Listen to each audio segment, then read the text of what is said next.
Alright, guys. I'm back. That was surely annoying. I was gonna make this other feminist video literally a while ago.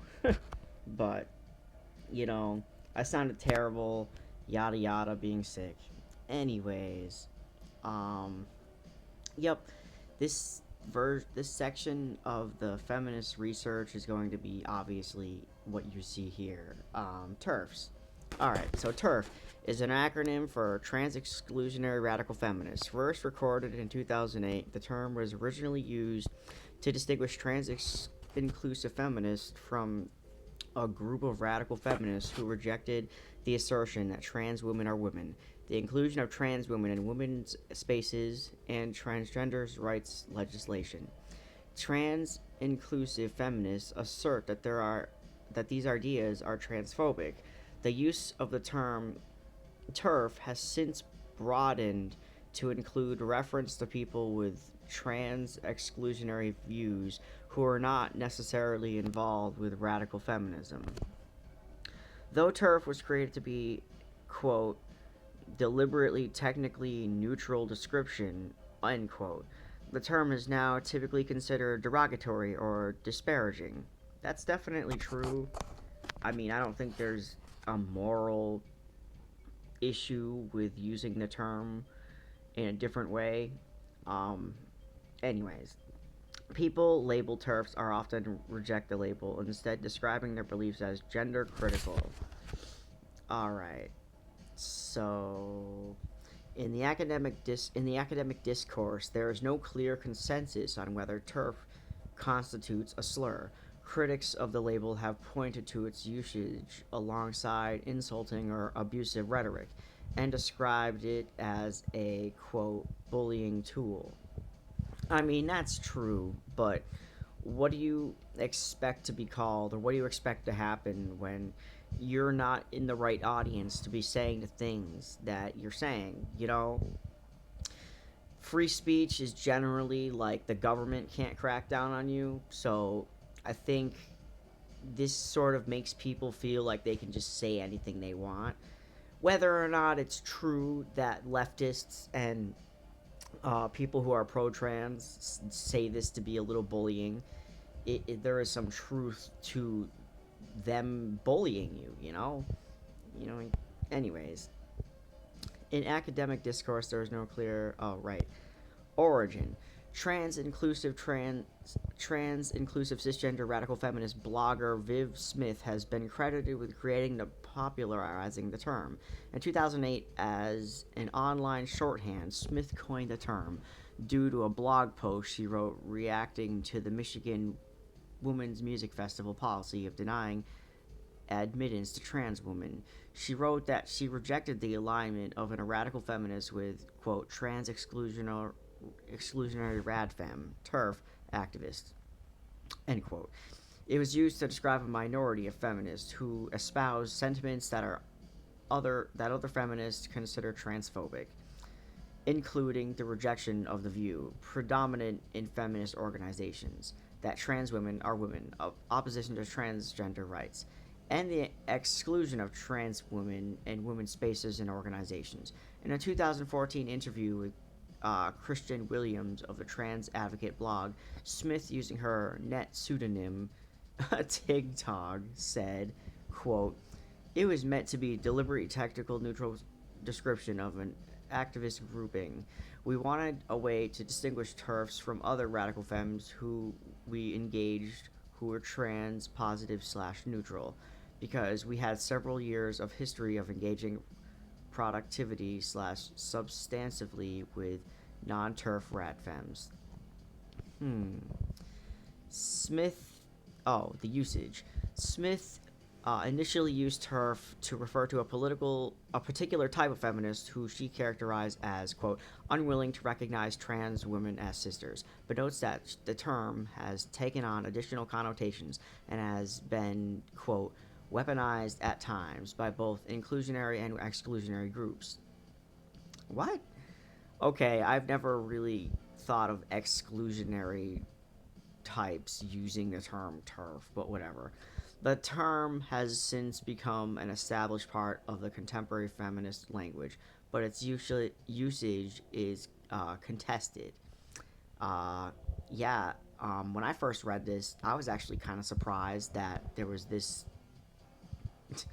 you know, it seems pretty complex. Several writers have observed that turf can be used in broader senses to refer to trans exclusionary feminists who are not radical people with a certain kind of trans exclusionary politics, regardless of whether they are radical feminists or even things that are culturally associated with second wave feminism in general.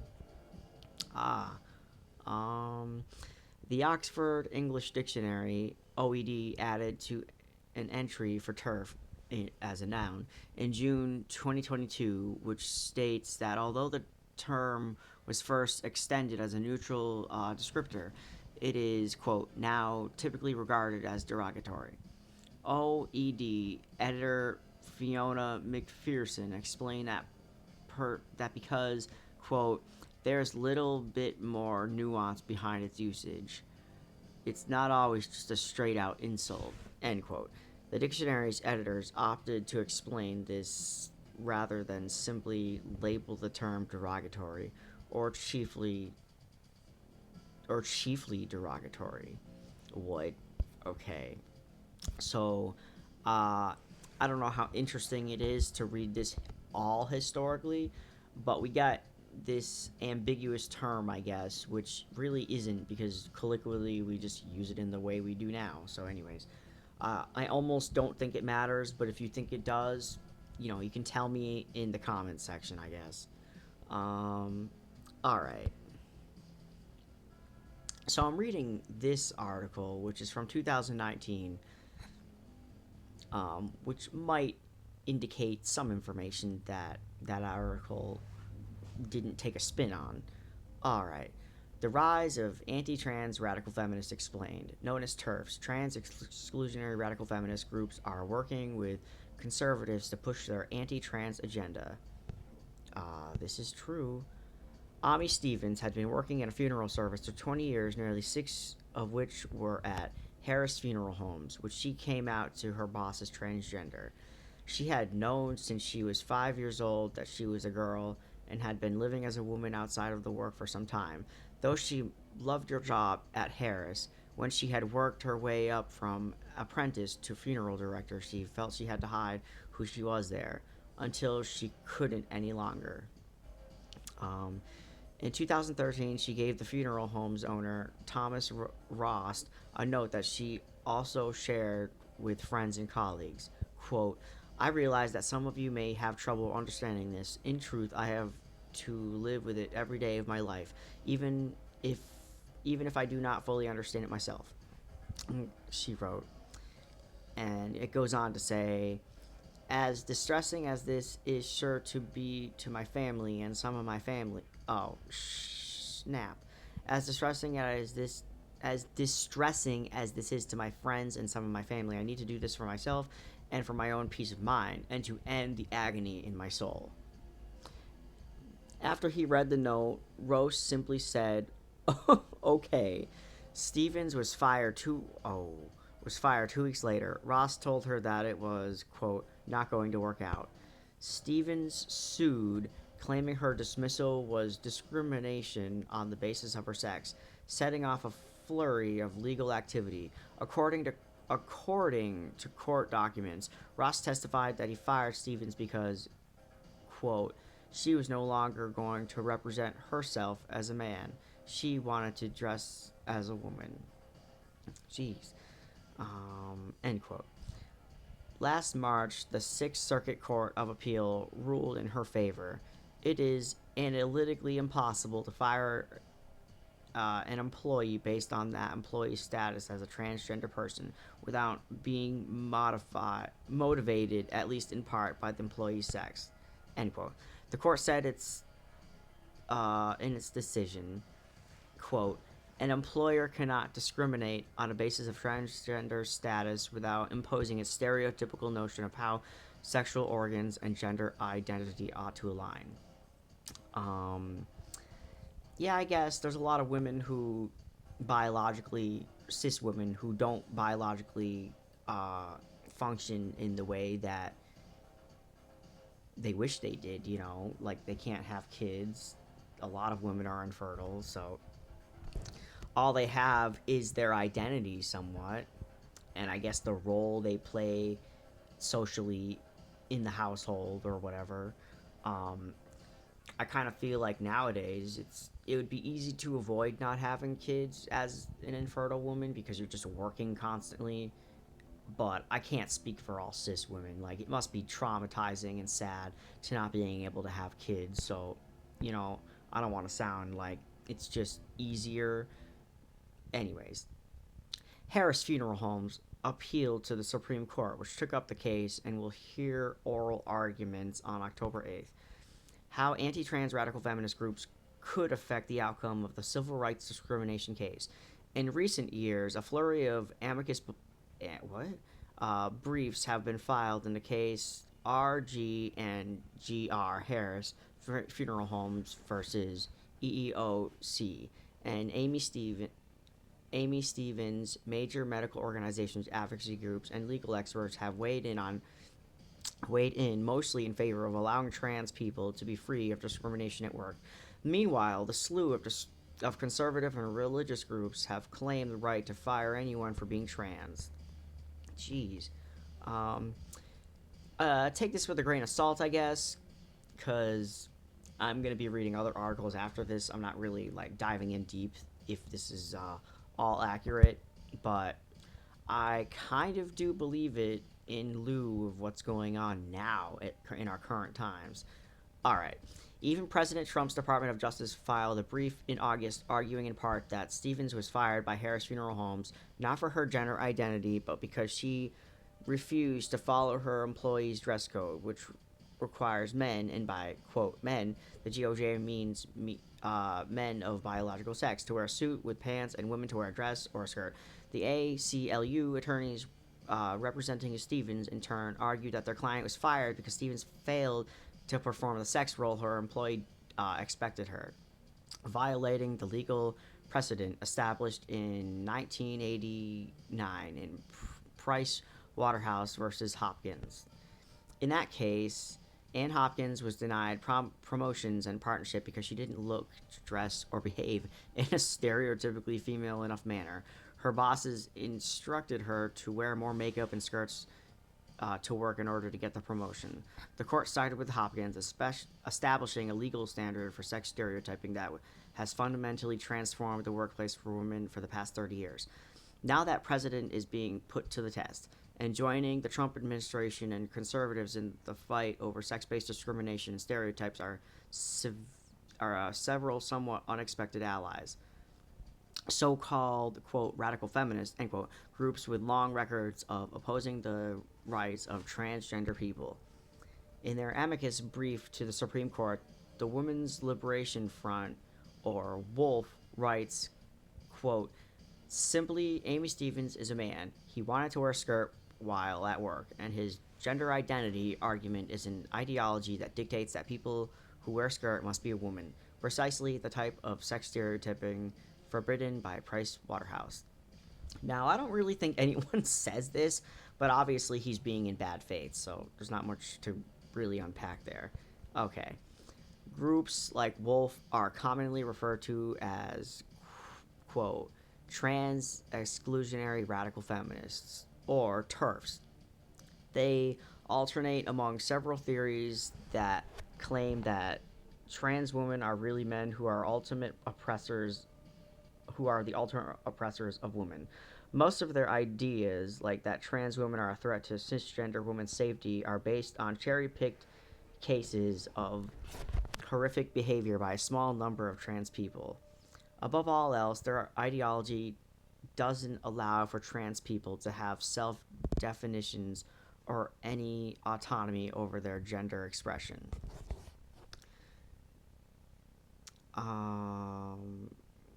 Quote, sex is grounded in materiality, whereas gender identity is simply an ideology that has no grounding in science, Wolf told Fox in a statement, continuing, The redefinition of the word sex to mean gender identity would have a myriad of harmful effects to women and girls, and women and girls as a distinct category deserve civil rights protections.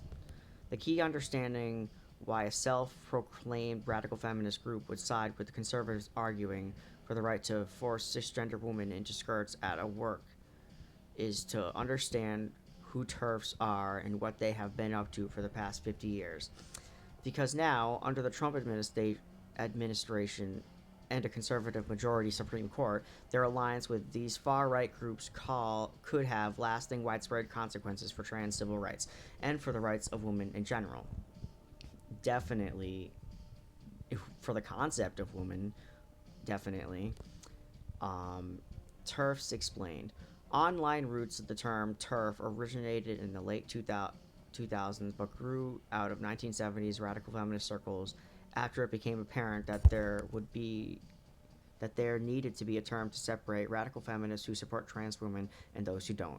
Many anti-trans feminists today claim it's a slur because, despite what many see as an accurate description of their beliefs, they now prefer to call themselves gender critical, a euphemism akin to white supremacists calling themselves race realists. I don't know if we need to go comparing this to white supremacists, but again, I do think it's just as extreme and harmful as white supremacy. But it just seems like if you wanted to get this across as a euphemism, I don't. You know, I'm thinking about this in real time, so I'm gonna have to walk that back and say, yeah, it's probably a euphemism compared to white supremacy having to blend in with current day society. I agree. Yeah, that probably makes sense. All right. In the early 70s, groups of what would now be called gender critical feminists threatened violence against many trans women who dared exist in women's and lesbian spaces. For example, trans woman Beth Elliott, who was at the 1973 West Coast Lesbian Feminist Conference to perform with her lesbian band, was ridiculed on stage and had her existence protested.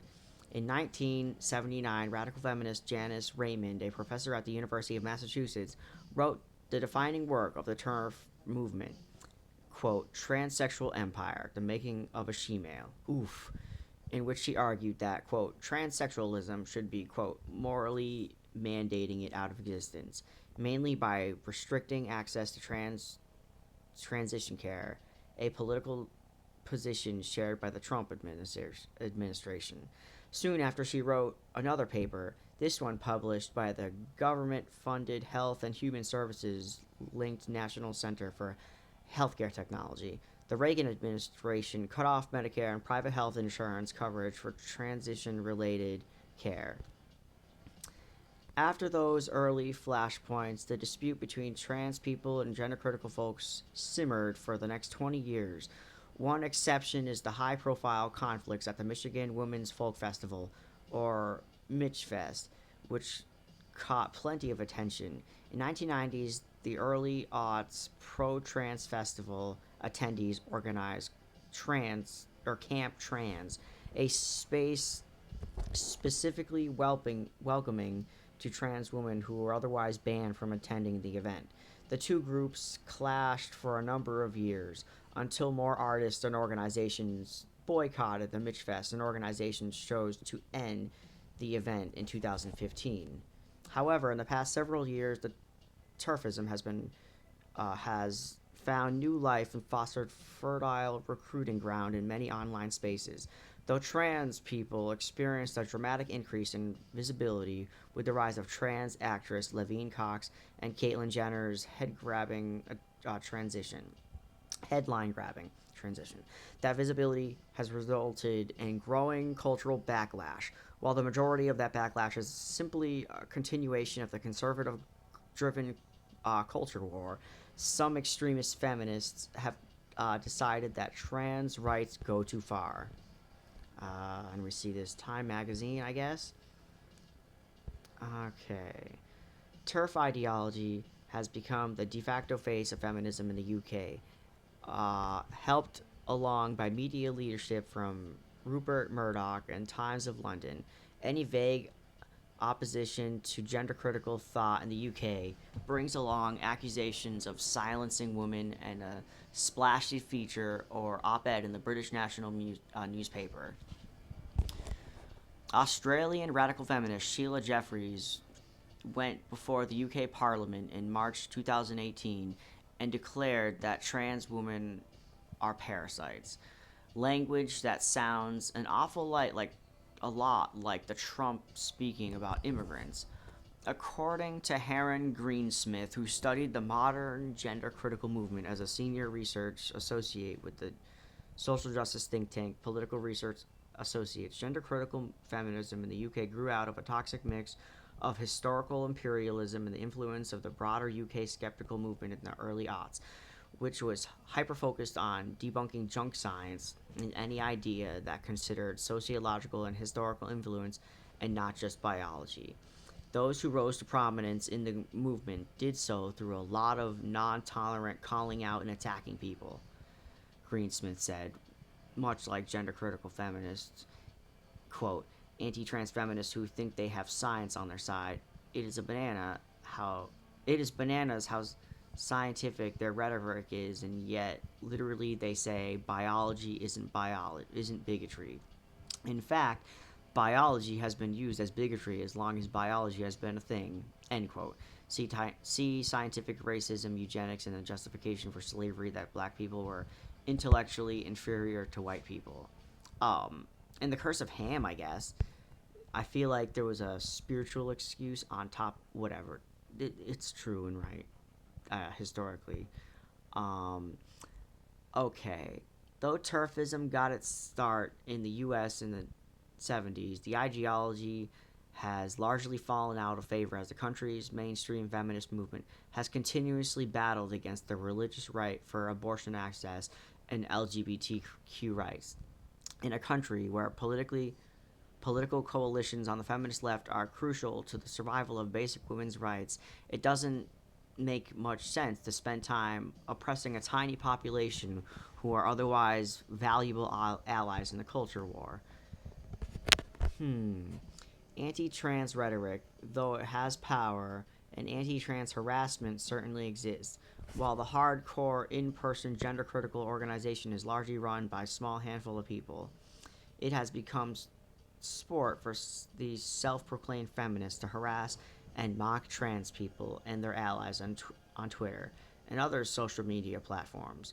Check out some of the 80-plus replies to the tweet last month by a prominent feminist writer, Sadie Doyle, promoting a piece she wrote denouncing TERFs, some accusing Doyle of being a handmaid of the patriarchy, a common insult lobbed at cis women who ally with trans people. Or check the inevitable replies to my tweet sharing this piece when it goes online. But probably where gender critical feminists has the potential to wield the most influence is in government.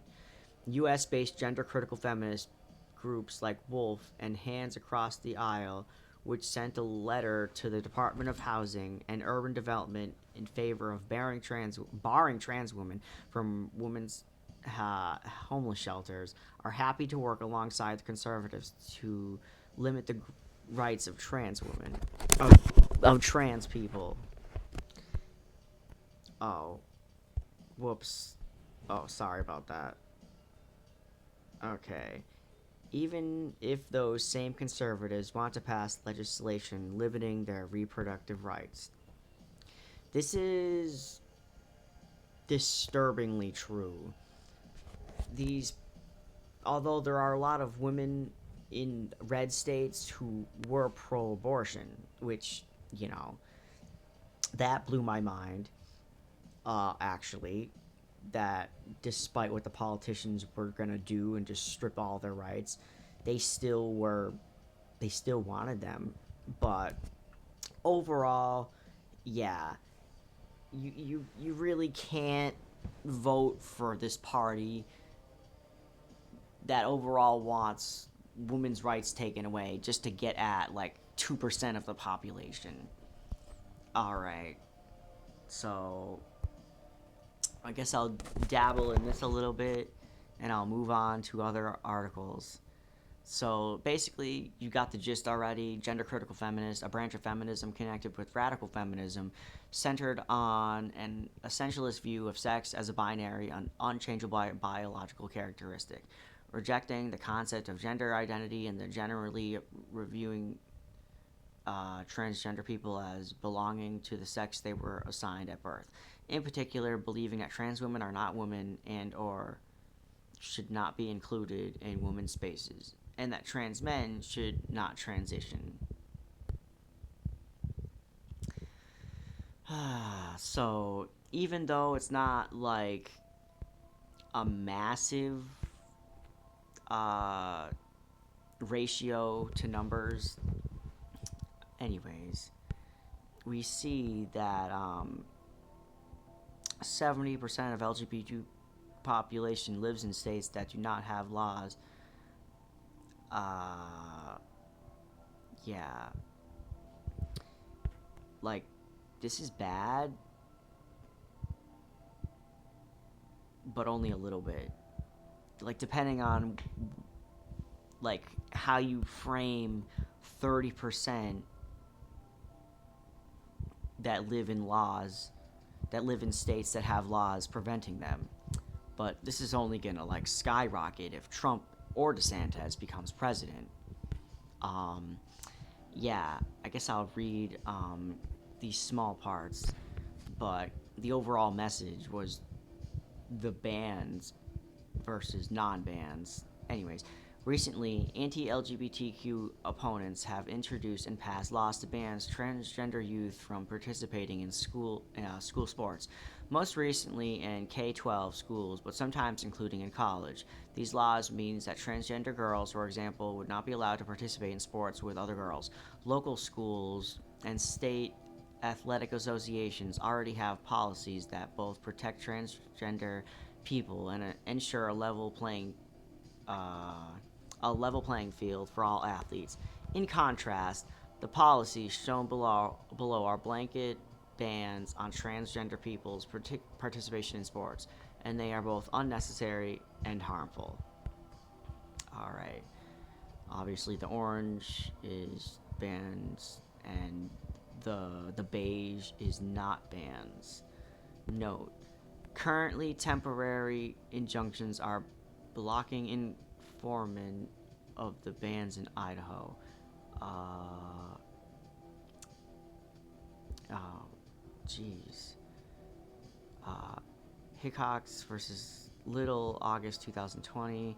West Virginia, BPJ versus West Virginia, July 2021. Indiana AMV versus Indianapolis Public Schools. Utah Roe versus Utah HSAA. But these cases are still active in the court system pending further judicial review. This map will be updated as those cases progress. Additionally, a court order in Montana, Barrett versus Montana, September 2022, has permanently blocked the state's ban as it applied to higher education, but not K-12. Click quote citations and more information beneath the map legend for more information on each of every state. While in 2020, Idaho became the first state to legislate whether transgender student athletes can play sports. Many state high school athletic associations have been developed their own policies, which also vary widely from state to state. For more on these association policies, see trans athletes tracking. Alright, going back to this. Yeah, so it does seem that 70% of LGBTQ population live in states that do not have laws preventing.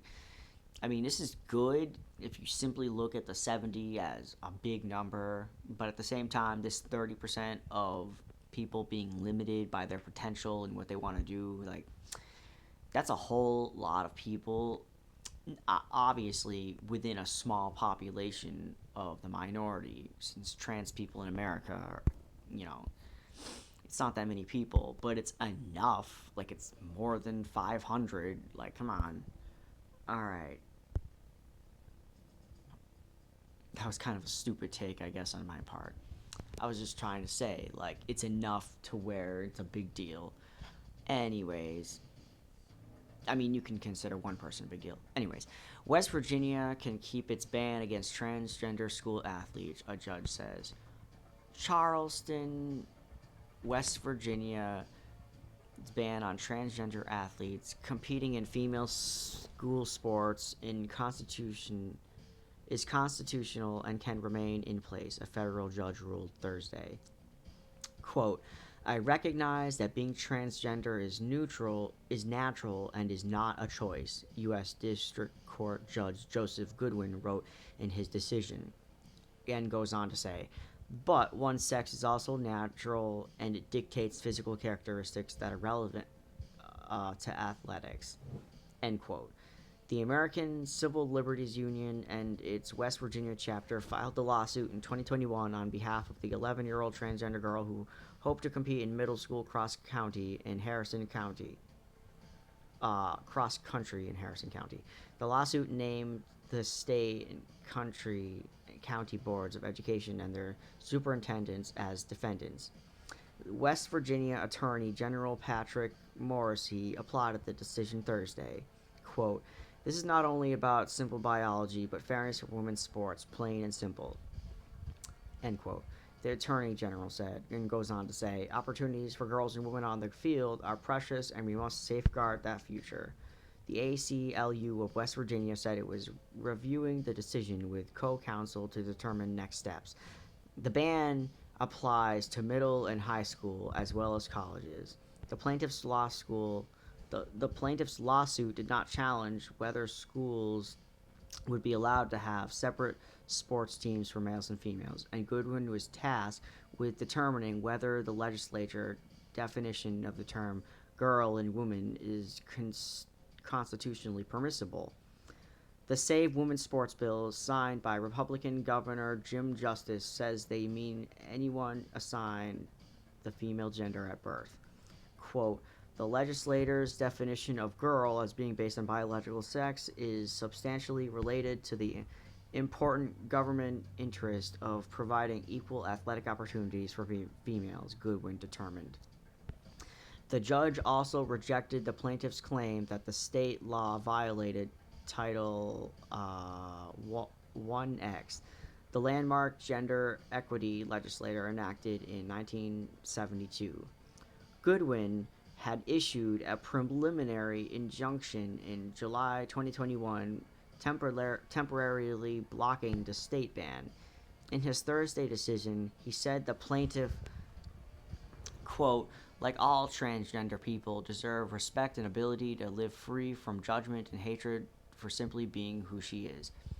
But he did not find sufficient evidence that lawmakers passed the legislation with harmful intent. Goodwin noted that at the time the measure was passed, there were no widespread reports of transgender girls participating in sports. It was apparent, he said, quote, that the statute is at best a solution to a potential, but not yet realized the problem. Had the legislator not done so, there would have been no reason for the court to weigh in on the issue, he continued. Quote, nevertheless, the judge concluded, I must do so now. Transgender athletes' ability to compete in sports is the subject of a continuing national debate. More than a dozen states have passed laws banning or restricting their participation based on the premise that they have an unfair competitive advantage, despite a lack of widespread cases. The West Virginia Secondary School Activities Commission, which oversees scholastic sports, said in 2021, when the suit was filed, that it had not received any complaints about transgender athletes on girls' teams.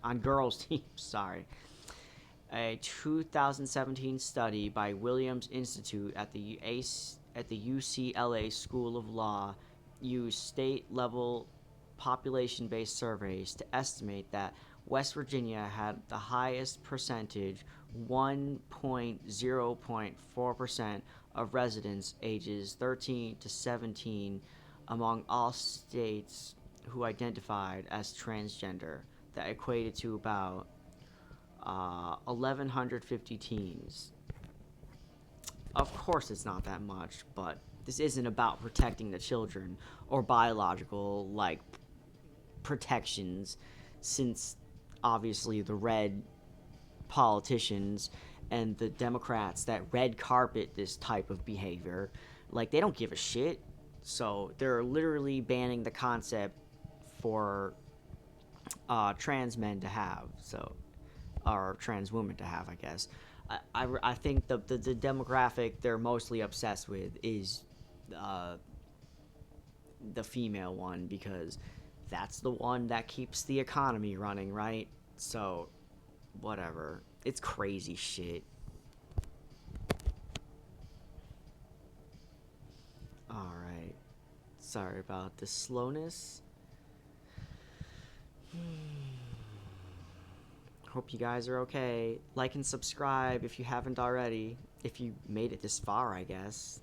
Like, I can't really imagine anyone has. I'm feeling a little lazy with my commentary at the moment. Alright. Ohio bill would require genital would require genital exams for some student athletes if sex is questioned. So we all know about this. This was talked about when the sports bill thing was happening before Roe got overturned, I believe. Alright, Cleveland. An Ohio bill would require high school students whose sex is disputed or questioned to undergo a physician's examination of their genitals in order to play sports. And we see who the actual groomers are. Again, I've read stuff like this before to you guys, and I'm just reiterating, but the true groomers are the people who are saying it, okay? Alright. During a remote press call Thursday, Democratic state representatives and several health experts expressed their opposition to House Bill 151, stating it targets transgender youth specifically, but could also impact high school athletes. What police said about Deshaun Watson alleged sexual misconduct. Oh, okay. I don't even know if that's... Okay. Quote, "We stand to protect all children from sexual abuse as state-sanctioned child sexual abuse, which we believe this particular piece of legislation is," said Democratic legislation Jessica Miranda. Thank God for this chick saying that. Eliana Taran, a board member of the LGBT Community Center of Greater Cleveland, said the bill was not based on any data and called it dangerous and scary for all Ohio youth. Quote, "Unfortunately, Ohio has elected the officials who are fomenting and recycling a lot of harmful narratives that are coming from hate groups and other anti-LGBT lobbies," said Turan. Under the bill, if an athlete's sex is disputed, the bill would be required to establish their sex by presenting a signed doctor's statement indicating the sex based on an internal and external reproductive anatomy exam, testosterone levels, and the analysis of the child's genetic makeup. So, yeah. This is a bit odd, because if there's a cis woman whose testosterone level is a bit off, are they just... This is most likely implying that cis women will be discriminated based on this. Alright, that's obvious, right? Anyways. State Representative Beth Liston called the bill part of an extremist agenda.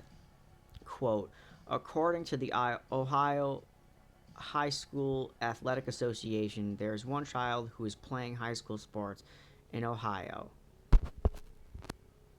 that is a transgender student," said Representative Liston. Quote, "However, this bill is harming every child in Ohio, and I want to make sure everyone is aware of that."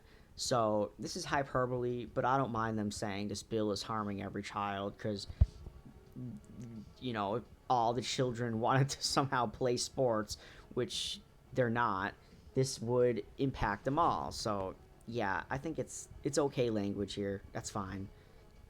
The bill states participants deprived of athletic opportunity or, quote, suffer direct or indirect harm as a result of violation can sue for damages against the school, school district, or interscholastic conference or organization. These are not normal exams, said Ohio OBGYN Dr. Anita Samani. You don't prove gender by doing a blood test or by doing a physical exam. Akron based Canopy on LGBTQ resources organization in a statement called the bill a, quote, tragic example of both denial and loss of human rights. The organization's executive director Rebecca Callahan said, quote, this bill is not based on any scientific or empirical evidence. It is based on bigotry and hatred, end quote. And this other quote goes on to say, with social media and everything else, now you're putting institutional bullying on top of it, said Tehran. And says, I think that if this bill were to come to fruition, I pray it won't. I fear that we're going to have a lot of young people who are going to carry the trauma of this generation. Carry it for this generation. Alright, so that's really messed up. Again, we know this is not about protecting the children, but fear for the for the economy, freaking birthing. Honestly, that's all this amounts to. It's not about protecting them. Um. All right. As as elite sports think as elite sports think again about trans participation. Only our demand is for fairness. All right. A long list of elite sports: swimming, water polo, diving, artistic swimming, high driving, and open water swimming are affected by new rules that affect almost every transgender woman from competition. The policy from Swimming's International Federation (FINA) is the largest ban on trans people participation in sports to date. I am a trans man and a professional athlete in events including the triathlon, and I was immediately and it was immediately clear to me that swimming's new policy is not based on science, facts, or human rights, and that it will deeply harm all women in sports. The impetus for this attack on transgender athletes is instead based on media narratives, hypothetical what if scenarios, and stereotypes. FINA's policy is a situation in search of a problem. It seems likely that other sports will come out with similar decisions. In the UK, the culture secretly secretary Nadine Dorries has said she will urge them to do so. Policies about trans inclusion have been in place at the high levels of sports for decades with no issue.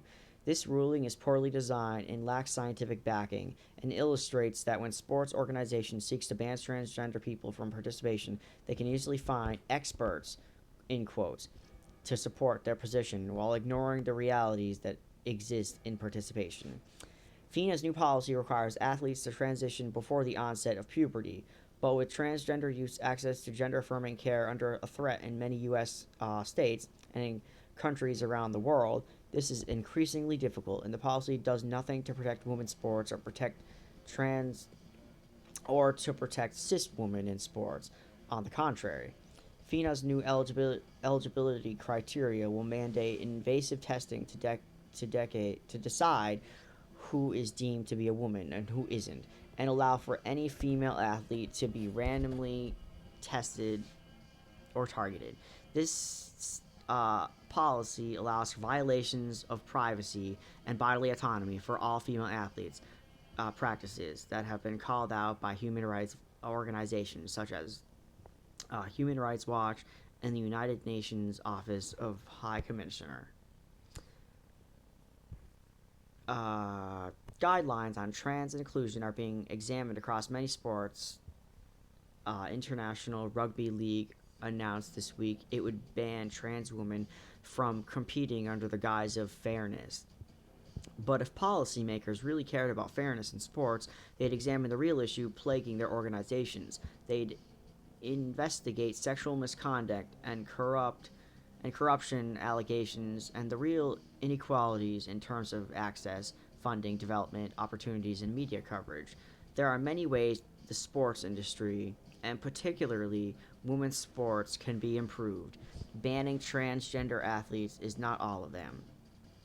Misinformation is being used as a core element of this attack on fairness and safety. The truth is that transgender women and girls are drastically underrepresented in women's sports.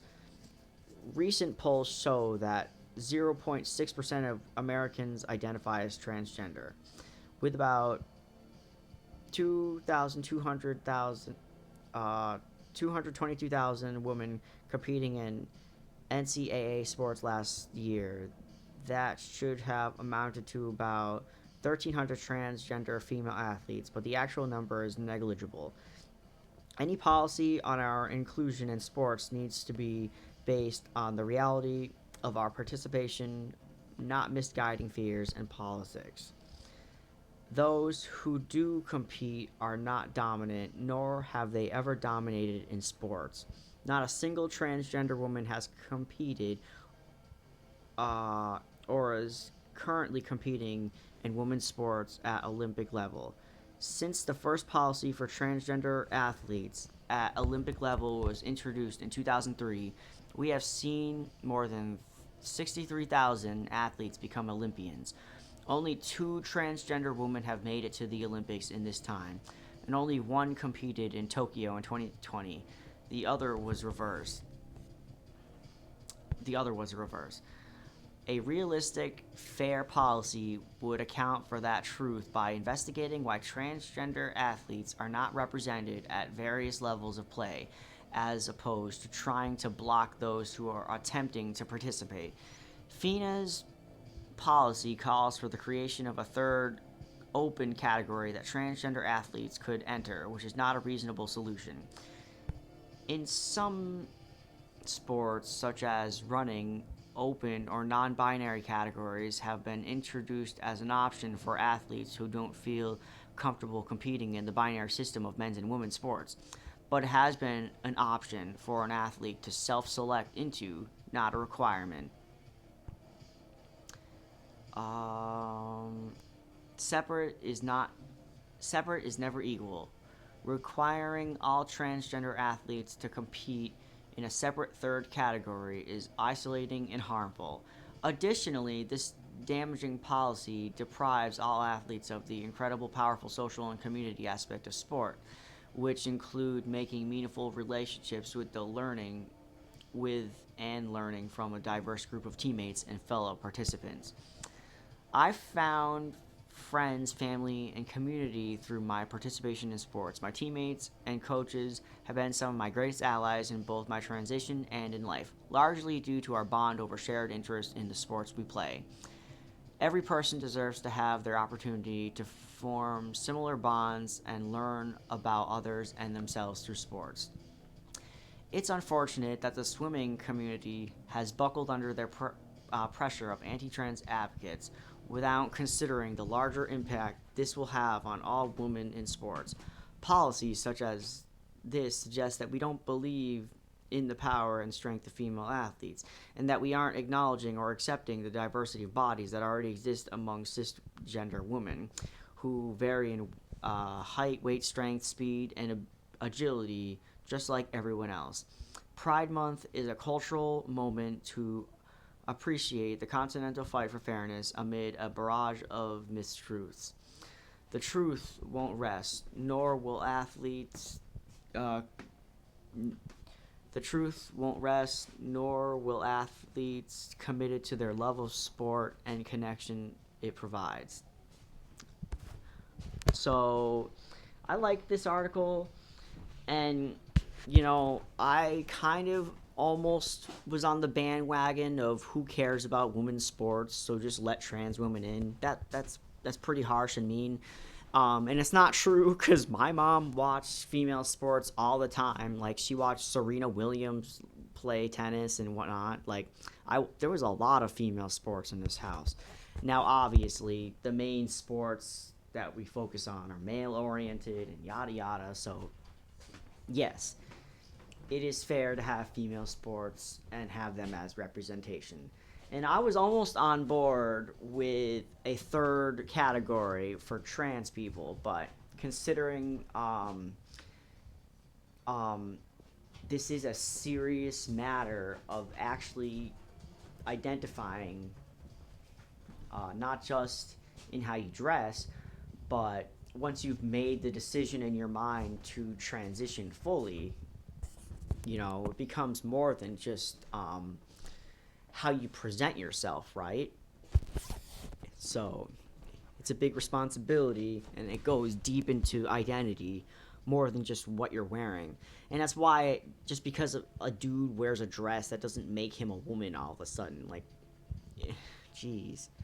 Anyways, and I guess I was never on board with banning children from transitioning and doing sports like that.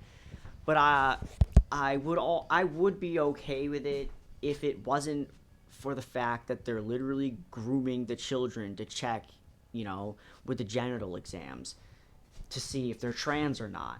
And like, they don't care about the children, obviously.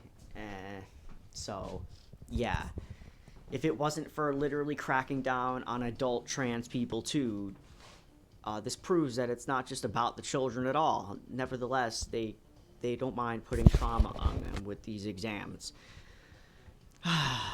All right.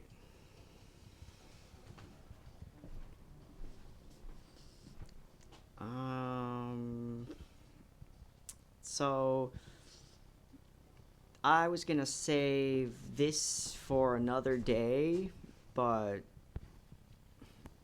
I'll read some of it.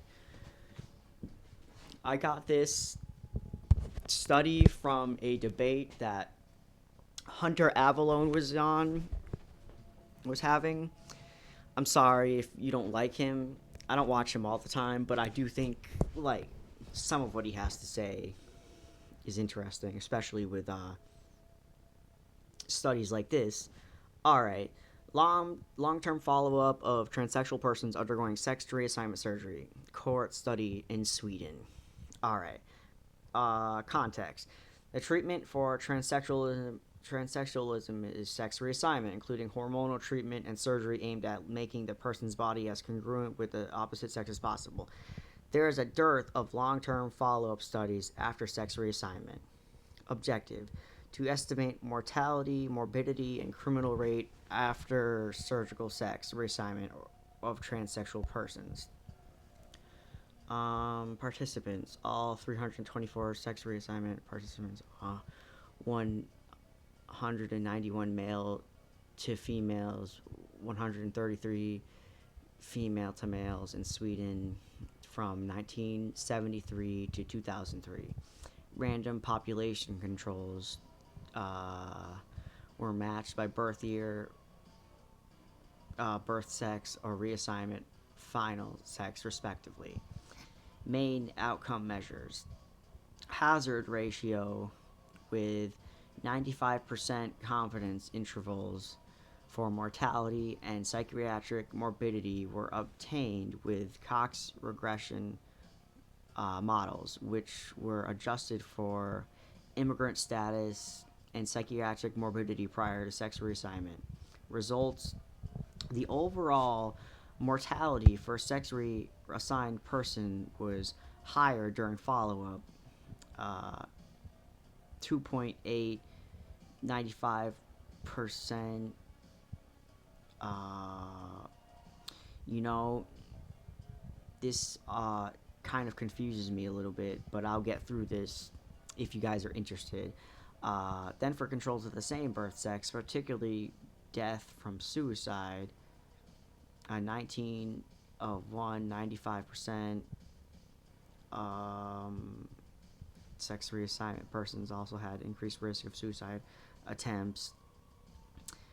Um, I don't even know what this actually stands for. I feel like I'm missing something, but this is not the main.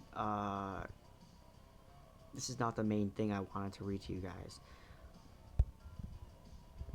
Conclusions: persons with transsexualism after sex reassignment have considerably higher risks for mortality, suicide behavior, and psychiatric morbidity than the general population.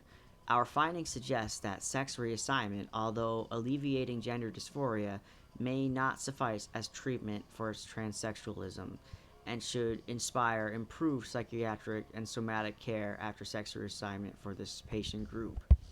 So, in this debate that Hunter was having with somebody, they kept bringing up this conclusion where this lady kept saying sex reassignment raises the suicide rate after going by this conclusion.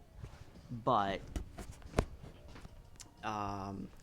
if you read this correctly, it says that it alleviates it, and it just states that people who are in this category of transitioning or not, being trans in general in this moment is what would make someone suicidal. Again, there's a lot of stuff that isn't just a part of a transition. There's family issues, there's societal treatment, there's a lot of things. So, and of course, the meta of insecurities of what you think society says, even if you're in polite company that respect you. I can't say for certain that someone's that insecure.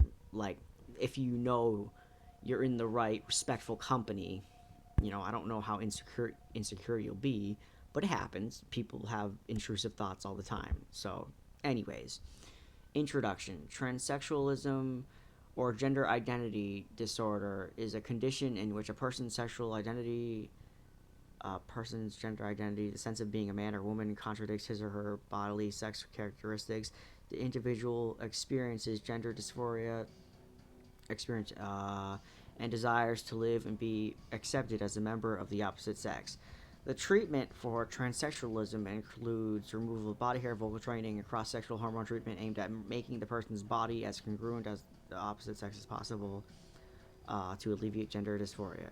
Sex reassignment also involves the surgical removal of body parts to make external sexual characteristics resemble those of the opposite sex. Now, this is true, but there's also cases where you will have your body parts, or people will have their body parts without consent manipulated to fit the binary in some way because what they had didn't. I should have pulled up the Dr. Money cases where they take unknowing children and reassign them at a young age, and then they just go through life like that. But they know on the inside what they are. They know they're not what they were being pressured by society to be in this weird experimental shit where you're expected to be a cis heteronormative person, So, I feel like when people are talking about weird medicalization of trans people, it's the Dr. Money situations a little bit. I could be wrong. There's also that trans woman, I believe, that shows off her arms to show like the mutilation of where they get their skin. Personally, skin grafts just are normal, but anyways, I got skin grafts.